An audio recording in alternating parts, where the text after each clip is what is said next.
São questões que podem ser aí discutidas, debatidas, avaliadas. Nós estamos recebendo aqui no estúdio do Jornal do Piauí o doutor Emídio Matos, ele que coordena a Sala de Situação UFP Fiocruz, que fez uma série de estudos ao longo desse período da pandemia em torno do comportamento do vírus, do avanço do número de casos, das projeções, do número de leitos que eventualmente precisam ser abertos. Esse trabalho de fornecimento de dados, de informação, tem sido fundamental para a gente enxergar um pouco adiante em relação aos casos de Covid-19. Doutor Emídio Matos, boa tarde, seja bem-vindo aqui ao Jornal do Piauí. Boa tarde, Joelson. Boa tarde, telespectadores. É animador que a gente esteja observando esse fechamento, essa administração dos leitos nos hospitais, de modo a ver que nem estamos demandando tanto mais esses equipamentos? É animador e também é um momento oportuno para a gente reorganizar o sistema para as doenças que ficaram aí represadas, que não puderam ser atendidas, mas também, Joelson, a gente precisa começar a dialogar com a sociedade para o que a literatura está chamando de Covid longa, que são aqueles pacientes que tiveram Covid e vão ter algum tipo de sequela. A literatura já mostra que cerca de 80% dos pacientes que tiveram Covid, e aí independente de ser Covid grave, leve, vão ter algum tipo de sequela. Então é o momento oportuno da gente capacitar os profissionais de saúde para atender essa população. 80%. Olha, nós estamos falando aqui, no caso de Covid, 2% evoluem para a morte, né? Então você respira aliviado. Não, posso ter sintomas leves, isso passou, acabou. Só que 80% de nós, quem pegou Covid, pode ter um desdobramento disso. Isso. E esse desdobramento envolve o que, por exemplo, doutor? Bom, vai desde fadiga, de fraqueza muscular, a problemas neurológicos, psiquiátricos, problemas, obviamente, respiratórios, circulatórios. Então, uma série de agravamentos e de sequelas que podem estar associadas à Covid. Por exemplo, no idoso, pode agravar ou acometer uma síndrome que chama sarcopenia, que é a perda de massa muscular e de função muscular. E isso piora todo o quadro e toda a funcionalidade do idoso. Então, esse percentual grande que vai precisar da rede de atenção, e é preciso que a gente reforce a atenção básica, que é aquela unidade básica de saúde que está no bairro, que está na comunidade onde a pessoa mora, para que esses profissionais possam ser capacitados para atender essa população e, se for necessário, encaminhar para a rede de média e alta complexidade. Então, doutor Emídio, deixa eu ver se eu entendi. O raciocínio seria mais ou menos assim. Ao invés de gastarmos muito dinheiro nessa fase com equipamentos, UTIs e coisas do gênero, o ideal seria transferir esses recursos para a ponta, para o atendimento primário. Joelson, essa é a lógica do SUS. O SUS está organizado em níveis e a atenção básica é a porta de entrada.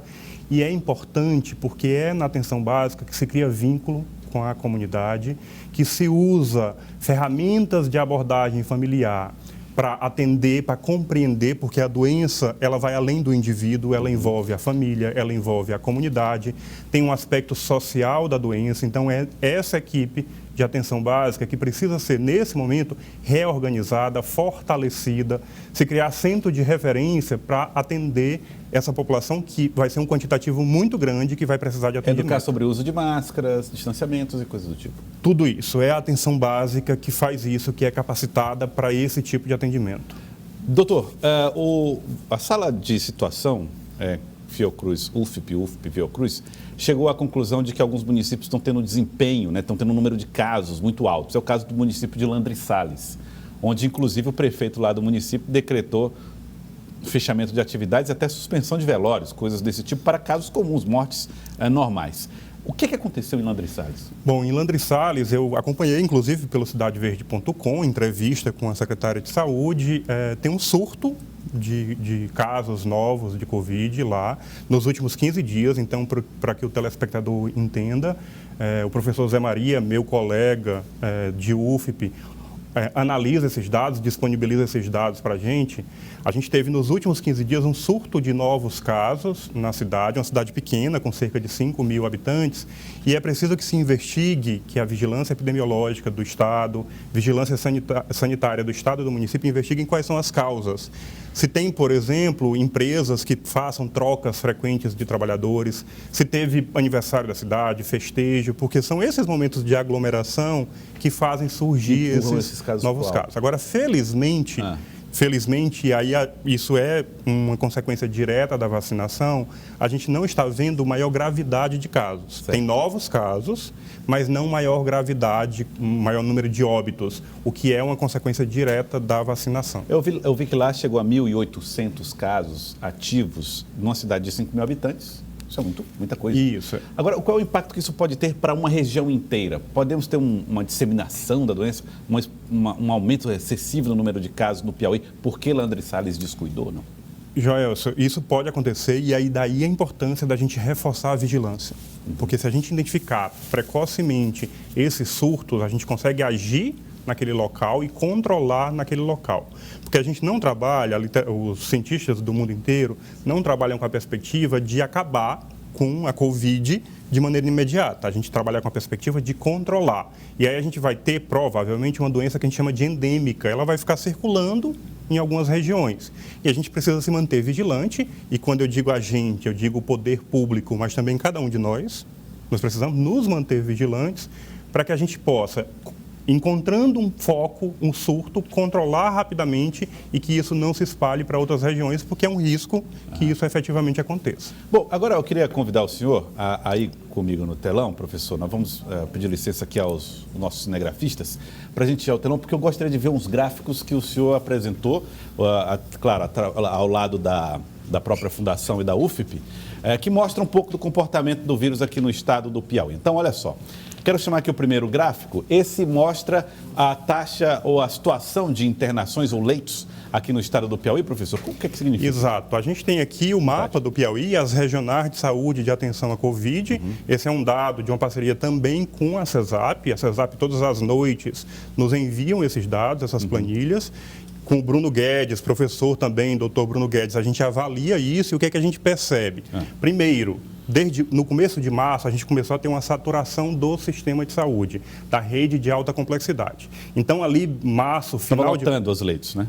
Final de março, a cor do mapa inteiro é essa cor roxa, porque estava com quase 100% ou com 100% de taxa de ocupação. Tá. A gente ficou com 3 meses com o sistema saturado. Praticamente o estado inteiro. O estado inteiro. O que é que isso significa, sistema saturado? Significa que a rede de alta complexidade não tinha condições de atender, de dar o básico, o que está garantido por lei para a nossa população. E aí a gente teve pico de óbito, foi o pior momento da pandemia no estado do Piauí e, felizmente, e também mais uma vez reforçando, isso é também consequência da vacinação, a gente percebe agora que o mapa começa a mudar de cor. A gente olha para o litoral do Piauí, para a planície litorânea, que foi o território que ficou mais tempo com 100% de ocupação. Ele agora está em verde. O que significa isso? Que você tem por volta de 50% de taxa de ocupação agora. Certo. 50%. Lá na planície litorânea. E aí a gente tem quase todo o Piauí, e inclui Teresina. E aí a gente viu agora há pouco meu colega Dr. Paulo Márcio mostrando o HU. Então a gente tem o território entre rios, que está aqui em amarelo, também com a taxa de ocupação menor, que dá um alívio, que dá essa oportunidade de reorganização. Mas a cor é diferente, ele está amarelo enquanto lá está verde. O que significa? A gente ainda precisa melhorar mais. Isso significa que a gente precisa se manter vigilante. Porque o verde é a cor melhor. O verde é a cor melhor. E aí a gente tem o sul do Piauí, que ainda é preocupante. O roxo é o pior cenário, a gente tem 100% aqui. Que é onde está ali Floriano. Isso, aqui Floriano. Na verdade, tem 2 territórios de saúde aqui. O Alto Parnaíba, região de Uruçuí, e a gente tem a região de Floriano. E a gente tem aqui Chapada da Mangabeira, lá no sul do Piauí, que está em vermelho, está por volta de 88% de taxa de ocupação. Portanto, o sul do Piauí ainda é preocupante. A gente nós precisamos nos manter alertas. E, importante também, o número de leitos aqui é um número pequeno e os profissionais capacitados, porque não basta leito, precisa ter profissionais capacitados, intensivistas. E aí eu pergunto para o senhor, o problema dessa cor está assim, aproveitando a deixa que o senhor dá, é pouco leito ou é muito caso? São as duas coisas, é a conjunção de coisas. A gente teve, que bom que você fez essa pergunta, a gente aumentou em alguns territórios mais de 200% o número de leitos, mas isso não foi suficiente para atender a alta demanda. Portanto, eu usei muito essa analogia que eu vou fazer agora. A gente tem uma torneira pingando, quebrada. Todo mundo em casa tem uma torneira que já ficou pingando e você vai lá e coloca um balde embaixo. Esse balde é a UTI. Certo. E a gente começa a olhar para o balde. Mas o problema não é o balde. O problema é a torneira pingando. Como é que eu resolvo o problema da torneira pingando no caso da pandemia? Eu preciso quebrar ciclo de transmissão. Daí a importância de manter distanciamento físico, uso correto de máscara e higienização frequente das mãos. São medidas simples, mas que são efetivamente importantes para que a gente controle e quebre o ciclo de transmissão do vírus. Você acha que foi um erro da gestão durante algum tempo, aí para fazer a analogia também, ficar preocupado em comprar mais balde? Ou seja, montar mais UTI do que propriamente consertar a torneira? Joelson, talvez a gente não tenha tempo para discutir tudo isso, mas a gente tem uma cultura no Brasil que a gente chama de hospitalocêntrica. A gente pensa em saúde, a gente pensa em hospital. O que é um erro não da pandemia em si, é um erro histórico. Tá. A maioria das doenças, elas se resolvem na atenção básica, com equipes de atenção básica. Então, o que é que o mundo, quem fez correto, a Austrália, que fez correto, investiu em testagem e rastreio de contato, porque você isola os casos. Então, o Brasil, que tem uma atenção básica extremamente capilarizada, não soube, do nosso ponto de vista, aproveitar essa potência para quebrar ciclo de transmissão. Porque você não pode admitir que o indivíduo adoeça. Posso interrompê-lo? Vamos só corrigir um problema com o seu microfone. O microfone do Dr. Emídio deu certo agora? Tudo bem? Estão me ouvindo? Agora sim, vamos lá. Então, a gente não pode admitir que a pessoa adoeça e eu digo, eu vou ter leito de UTI para ti. Quando a taxa de letalidade nas UTIs é extremamente alta. Joelson, a gente está finalizando um estudo que a gente mostra que a letalidade em pacientes intubados, pacientes que ficaram graves e foram intubados no interior do estado, é de 98%. Então, não é possível admitir, olha, adoeça que eu vou te dar leito. Não é possível, a gente precisa quebrar ciclo de transmissão. E aí é um esforço, e não é fácil fazer isso, porque precisa um esforço do poder público, mas precisa também uma compreensão e um entendimento de cada um de nós para isso. Da população participando desse processo, né? Bom, nós temos um outro gráfico que mostra, que o senhor chama de matriz. Deixa eu ver aqui como é que é esse gráfico. Vamos lá, ó. Isso. O que significa essa movimentação entre esses quadros de cores? Então, vamos lá. Aqui nessa matriz, a gente tem, de um lado, a propagação da doença em um eixo, e no eixo aqui do outro lado, a gente tem a capacidade de atendimento, exatamente essa rede hospitalar. Em abril do ano passado, começo da pandemia, a gente tinha uma condição de alta taxa de propagação da doença e uma baixa ocupação do sistema da rede hospitalar. A gente foi caminhando para maio e junho, alta propagação e média ocupação da doença. Depois, a gente veio aqui para esse meio, julho de 2020. A gente ficou aqui durante um bom tempo de 2020, em média propagação da doença e média ocupação. E aí a gente precisa lembrar que foi exatamente aqui nesse período que a gente começa a reabertura da economia. Entendi. Vem as eleições.